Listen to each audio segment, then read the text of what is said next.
دین کی معلومات کے لیے چینل کو سبسکرائب کریں۔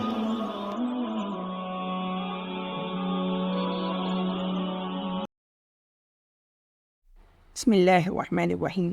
باب ما جاء فی السترۃ، سترے کا بیان۔ حدیث نمبر 246۔ عن طلحة بن عبید اللہ قال قال رسول اللہ صلی اللہ علیہ وسلم اذا وضع احدكم بین یدیہ مثل مؤخرة الرحل فلیصلی ولا یبالی من مر وراء ذلك، رواہ مسلم۔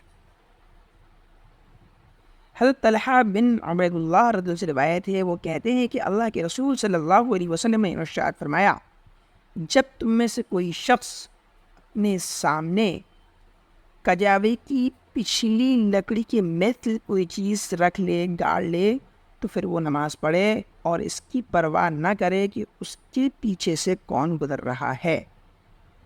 اس کو مسلم نے روایت کیا ہے۔ اس حدیث سے معلوم ہوا کہ اگر انسان کھلے میں نماز پڑھ رہا ہے تو اس کو اپنے سامنے کوئی چیز رکھ لینی چاہیے، پھر اس کے آگے تک اگر کوئی گزرتا ہے تو وہ گنہگار نہیں ہوگا۔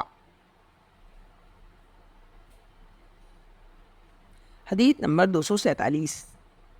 عن ابی جہیم رضی اللہ عنہ قال قال رسول اللہ صلی اللہ علیہ وسلم لو يعلم المار بین یدی المصلی ماذا علیہ لكان أن يقف 40 خيرا له من أن يمر بين يديه. قال أبو النذر لا أدري، قال 40 يوما أو شهرا أو سنة، متفق عليه۔ حضرت ابو جہیم سے روایت ہے، وہ کہتے ہیں کہ اللہ کے رسول صلی اللہ علیہ وسلم نے ارشاد فرمایا، اگر نمازی کے سامنے سے گزرنے والے کو پتہ چل جائے کہ اس کا کتنا بڑا گناہ ہے تو وہ اپنے لیے نمازی کے سامنے سے گزرنے کے مقابلے میں 40 تک کھڑے رہنے کو بہتر سمجھے گا۔ ابو النضر کہتے ہیں مجھے نہیں معلوم، یعنی مجھے یاد نہیں رہا کہ آپ نے وہ 40 دن فرمایا تھا یا 40 مہینے فرمایا تھا یا 40 سال فرمایا تھا۔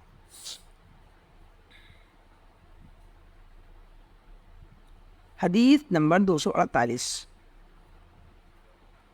عن ابن عمر رضی اللہ عنہ قال كان النبي صلی اللہ علیہ وسلم يغدو إلى المصلى والعنزة بين يديه تحمل وتنصب بالمصلى بين يديه فيصلي إليها۔ حضرت عبداللہ بن عمر رضی اللہ عنہ سے روایت ہے، وہ کہتے ہیں کہ نبی کریم صلی اللہ علیہ وسلم صبح کے وقت جب عیدگاہ جاتے تھے تو آپ کے ساتھ ساتھ ایک نیزہ بھی لے جایا جاتا تھا اور اس کو عیدگاہ میں آپ کے سامنے گاڑا جاتا تھا، پھر آپ اس کی طرف نماز پڑھایا کرتے تھے۔